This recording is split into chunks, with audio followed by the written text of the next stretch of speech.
Alhamdulillah, salatu wassalam ala Rasulullah.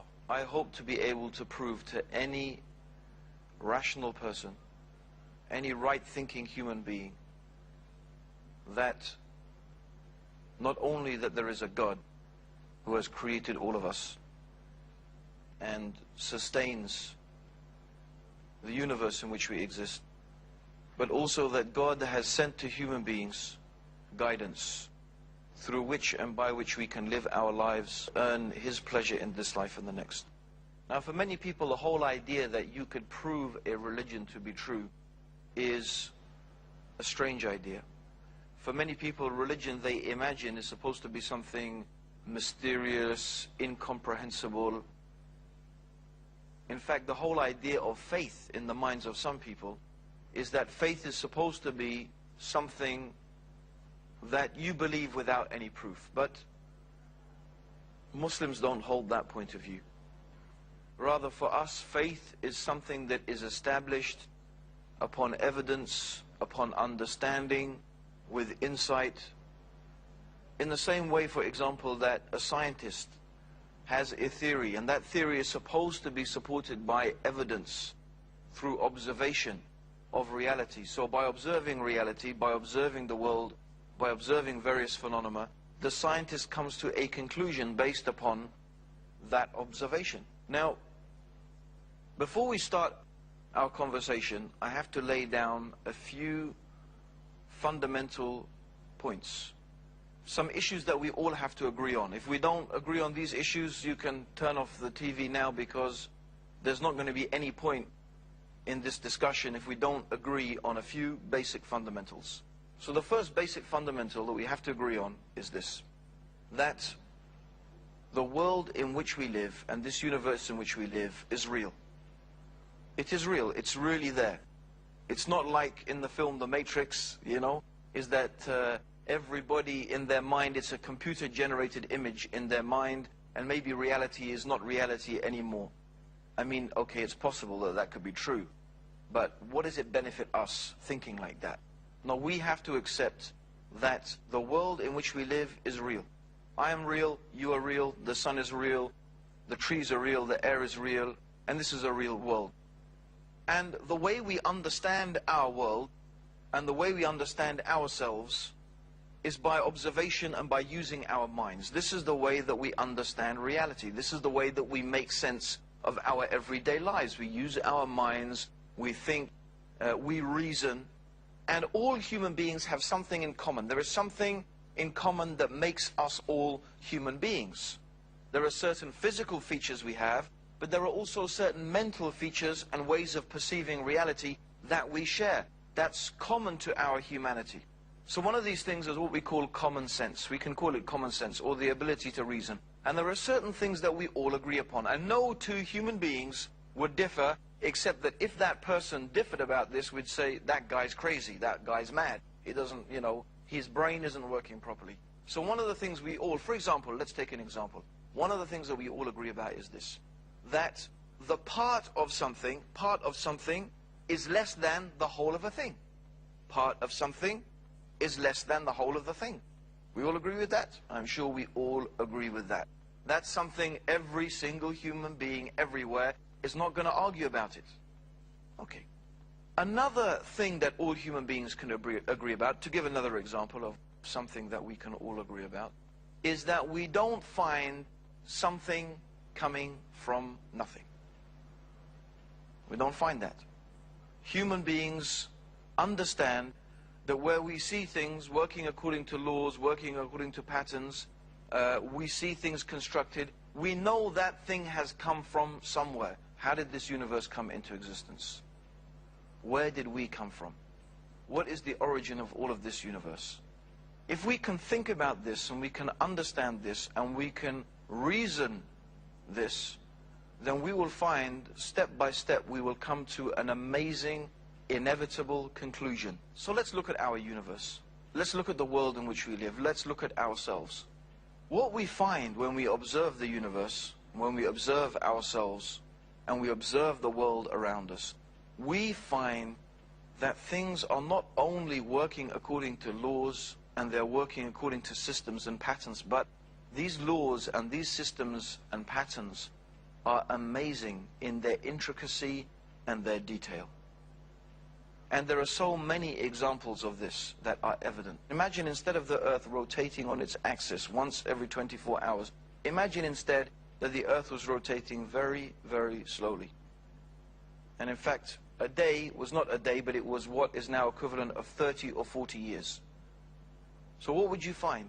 You would find that one part of the earth's surface would be almost constantly exposed to the sun. The other part of the earth's surface would be in darkness. The consequence of that would be one side of the earth would be superheated, the other would be super cooled. It would not be possible for life to exist. If there was not an ozone layer protecting us from the harmful effects of the sun's radiation, life on the earth would not exist.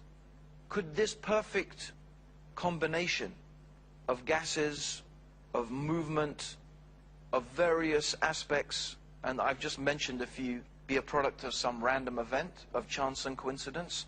Let us, in order to understand this, go back and use what we decided already we're going to use. Let's use our process of reason. Let's use our common human experience.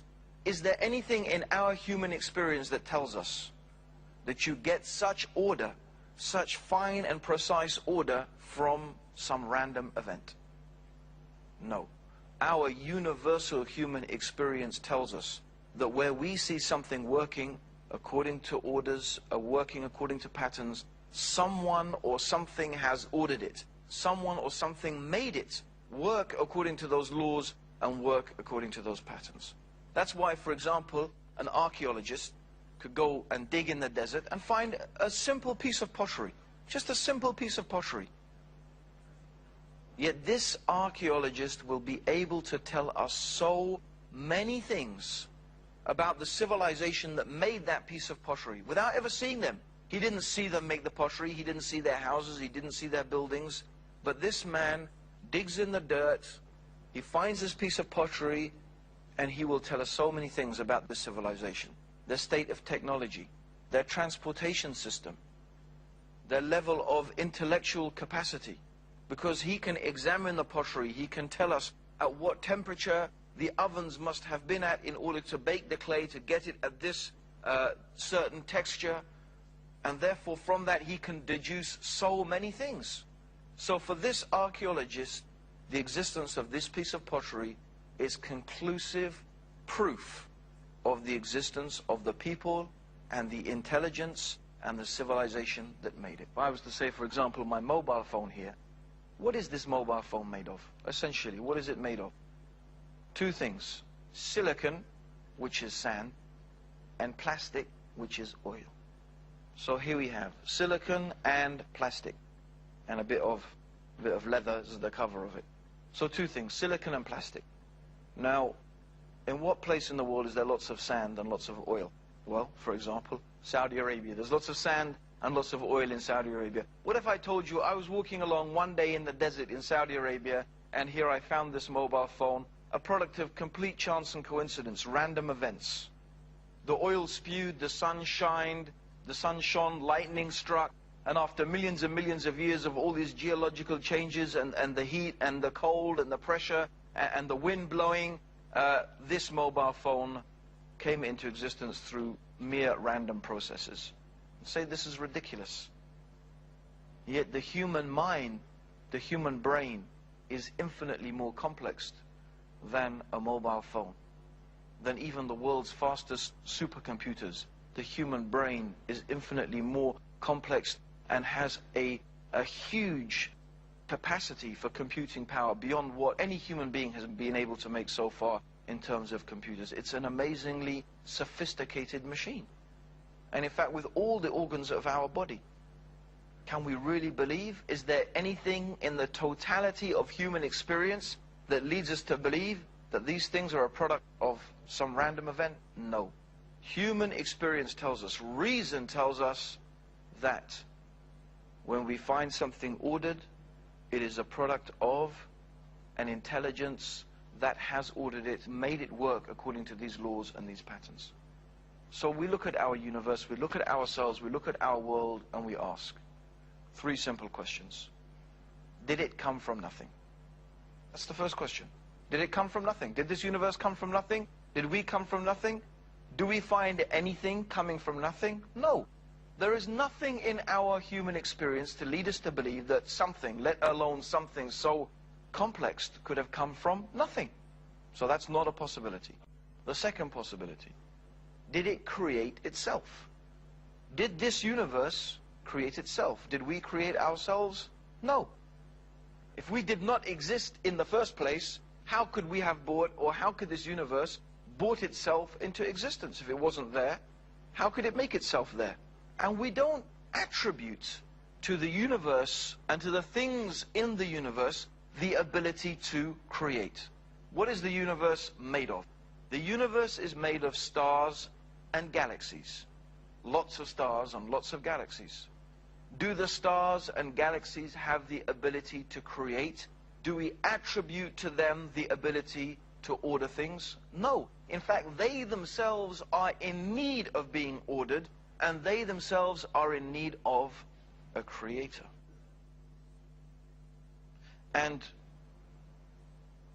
if something is not able to create or organize on its own, then a large collection of them cannot also make something like that happen. It's that simple. It doesn't matter how many you bring, they still lack that ability to do something. So the same with the universe. The universe could not have created itself. It couldn't have ordered itself, because that's not an attribute of the universe. Rather, it is in need of something to create it. Are we the creators of it? Human beings? No. Because we ourselves need a creator. So what is the conclusion? The conclusion of the rational mind is this: that this universe needs a creator. It needs an organizer. We need something. We need some explanation of how this universe came to be and how we came to be the way we are. And therefore it makes sense that there is something outside of this universe, different from it, separate from it, that has organized and created and that sustains this universe in which we live. So the creator. The creator is different and distinct from the creation. The creation is needy, the creation is temporary, the creation is in need of a sustainer. Whereas the nature of the creator must be different. If the nature of the creator is not different, in other words, if the creator is of the same nature as the creation, then that creator would need a creator. And if that creator was not different, then that creator would need a creator. And what you would have is creator creating creators ad infinitum. So this question, well, okay, I recognize the logic and I recognize the reason behind the existence of a creator, but then who created the creator? It's not a valid question, because the nature of the creator is different. The nature of the creator is eternal. The nature of the creator is infinite. The creator is without beginning and without end. The creator is self-sufficient, ever-living. So an ever-living, self-sufficient, eternal being does not need a creator, because that being is ever-living and self-sufficient. Let's think about this in another way. Why the existence of such a being is logically and rationally necessary. Let's give an example. If I am here, or you imagine yourselves at home, and you have a big table or you have some big cupboard, and you want to lift it and you want to move it from one place to the other. You're not able to do that on your own. You're not able to do that on your own. So what you want to do is you want to enlist the help of someone. So you go to your next door neighbor and you say, listen, I want to move this cupboard. Can you give me a hand? And your neighbor says, listen, I'll give you a hand, but only if my friend gives me a hand. So that other person says, yeah, I will give you a hand, but only if someone else gives me a hand. And imagine everybody makes that condition. Everybody says, I will only help if somebody else helps. If everybody along the line makes that condition, will your cupboard ever be lifted? Will your furniture ever be moved? No. Because everyone is saying, I will not help unless someone else helps. So if you have a creator, creating a creator, creating a creator, you get the situation where nothing ever gets created. Just as your cupboard never gets moved, nothing ever gets created. But the creation is here. I'm sitting here, you're sitting there. Look out of the window, you'll see the sun, you'll see the moon, you'll see the stars, you'll see the trees. The creation is here. That means that something has been created. So you can't have creators creating creators ad infinitum. There must be somewhere where it stops. And it has to stop at a being who is distinct and separate and different in his nature from that which he created. Now, it is hard to imagine. Reason cannot really accept that there could be two eternal, infinite, self-sufficient beings, let alone 3, 4, or 5. So the nature of this creation indicates to us that if there was more than one creator, there would not be a creation, there would be chaos. But rather the underlying unity and the intricacy and detail that we find existing in this universe indicates to us that there must be one united, wise, powerful, and intelligent force behind all of this. So here's our discussion.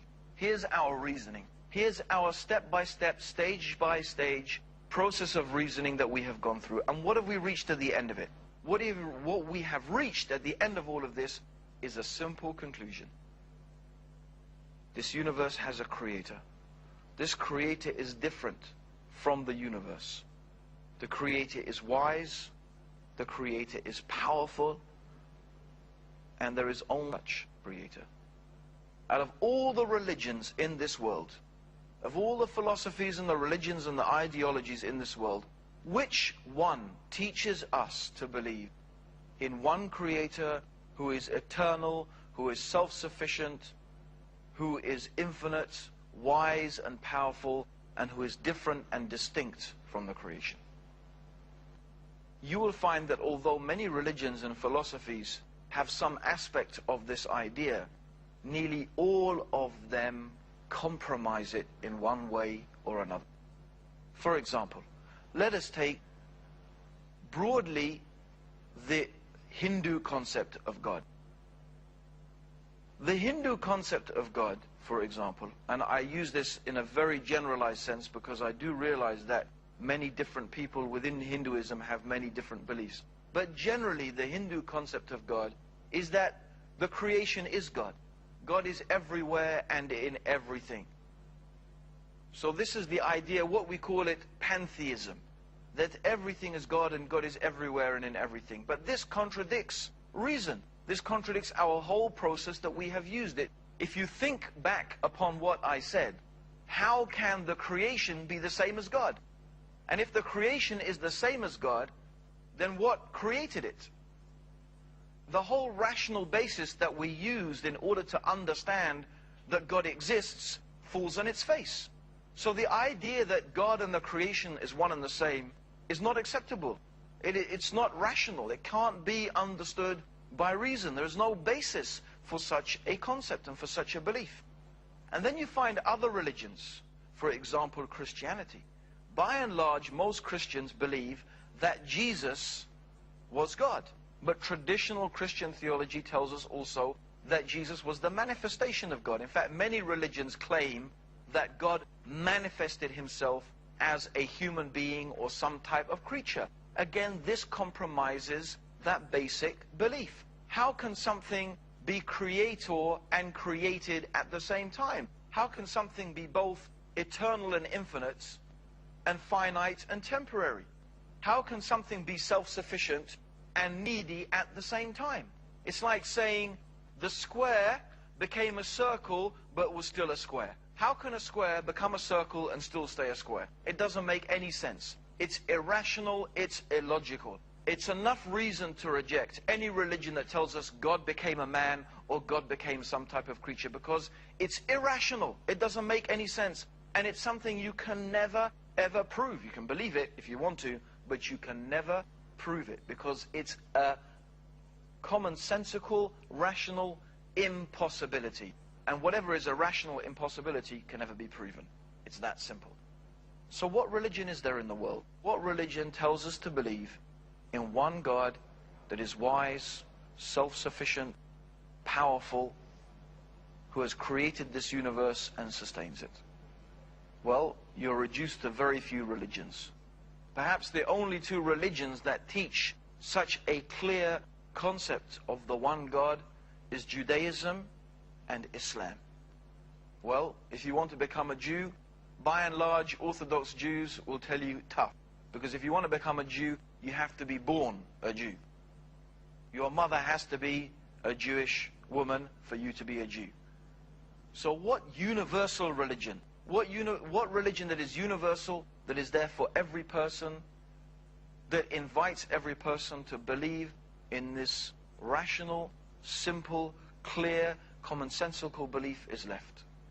Look to the Quran. Open the Quran, read the Quran, read about Islam, and see for yourself the concept of God that the Quran teaches. There is a chapter of the Quran called Surah Al-Ikhlas, the chapter of this purity of faith.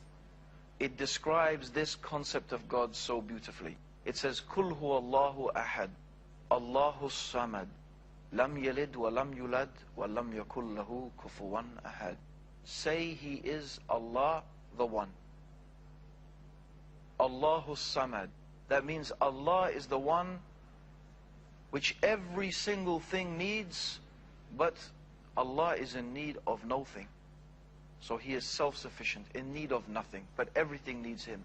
Lam yalid wa lam yulad. And He does not give birth, He is not the begetter, rather He is the creator. Wa lam yakul lahu kufuwan ahad. And there is nothing that can be likened unto Him.